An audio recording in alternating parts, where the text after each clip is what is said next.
मेरे किसान भाई बहनों, कोयम्बटूर की इस पावन धरती पर सबसे पहले मैं मरुदमलई के भगवान मुरुगन को प्रणाम करता हूं। कोयम्बटूर कल्चर, कंपैशन और क्रिएटिविटी की भूमि है। ये शहर अपनी दक्षिण भारत की उद्यम शक्ति का पावर सेंटर है। यहां का टेक्सटाइल सेक्टर देश की इकोनॉमी का बहुत बड़ा कंट्रीब्यूटर है और अब तो कोयम्बटूर एक और मायने में विशेष बन गया है। यहां के भूतपूर्व सांसद सीपी राधाकृष्णन जी अब उपराष्ट्रपति के तौर पर हम सबका मार्गदर्शन कर रहे हैं। साथियों, नेचुरल फार्मिंग एक ऐसा विषय है जो मेरे दिल के बहुत करीब है। मैं तमिलनाडु के सभी किसान साथियों को south India natural farming summit के इस अभूतपूर्व आयोजन के लिए शुभकामनाएं देता हूं। और अभी मैं प्रदर्शनी देखने गया था। मुझे बहुत किसानों से बातचीत करने का सौभाग्य मिला और कोई मैकेनिकल इंजीनियरिंग करके पीएचडी करके खेती कर रहा है, कोई नासा में चंद्रयान का काम करते करते छोड़ करके खेती कर रहा है और खुद खेती करता है। इतना ही नहीं, अनेक किसानों को वो तैयार कर रहे हैं, नौजवानों को ट्रेन कर रहे हैं। हमारी मिट्टी की फर्टिलिटी और क्रॉप में न्यूट्रिशनल रिवाइवल के लिए हमें नेचुरल फार्मिंग के रास्ते पर बढ़ना ही होगा। ये हमारा विजन भी है और हमारी जरूरत भी है।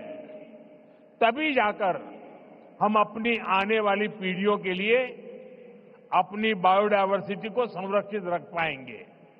नेचुरल खेती हमें क्लाइमेट चेंज, मौसम में हो रहे बदलाव का सामना करने में मदद करती है। ये हमारी मिट्टी की सेहत को स्वस्थ रख सकती है और इससे लोगों को नुकसान करने वाले केमिकल से भी बचाया जा सकता है। आज का ये आयोजन इसी दिशा में एक बहुत बड़ी भूमिका निभाने जा रहा है। साथियों, हमारी सरकार भारत के किसानों को नेचुरल फार्मिंग के लिए भी बहुत प्रोत्साहन दे रही है। एक वर्ष पहले केंद्र सरकार ने national mission on natural farming की शुरुआत की थी। इससे लाखों किसान जुड़ चुके हैं। इसका पॉजिटिव इम्पैक्ट खास तौर पर पूरे दक्षिण भारत पर में दिख रहा है।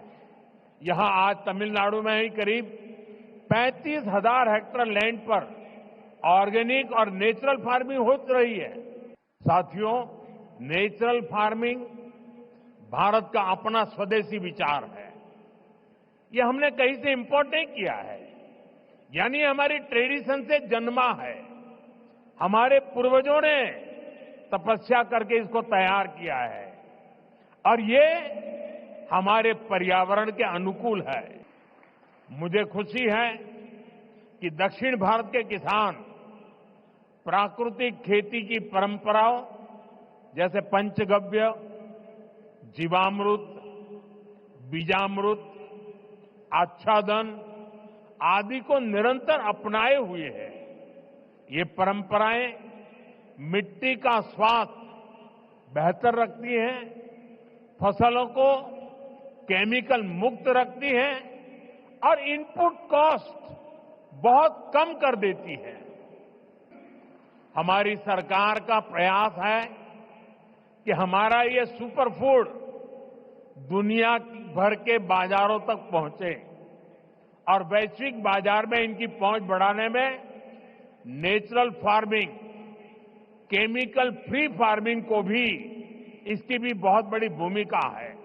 इसलिए मैं समझता हूं इस समिट में इससे जुड़े प्रयासों पर भी अवश्य चर्चा होनी चाहिए। साथियों, मेरा एक आग्रह मोनोकल्चर के बजाय मल्टी कल्चर कृषि का भी रहा है। हमें इसकी प्रेरणा दक्षिण भारत के कई क्षेत्रों से मिलती है। केरला या कर्नाटका के हिली एरियाज में जाए तो हम मल्टी स्टोरी एग्रीकल्चर के उदाहरण दिखते हैं। एक ही खेती में नारियल, सुपारी और फ्रूट प्लांट्स होते हैं। इनके नीचे मसालों और काली मिर्च की खेती होती है। यानी छोटे से हिस्से में ही इतनी सारी चीजों को पूरी व्यवस्था बनाकर उगाया जा सकता है। यही नेचुरल फार्मिंग का भी मूल दर्शन है।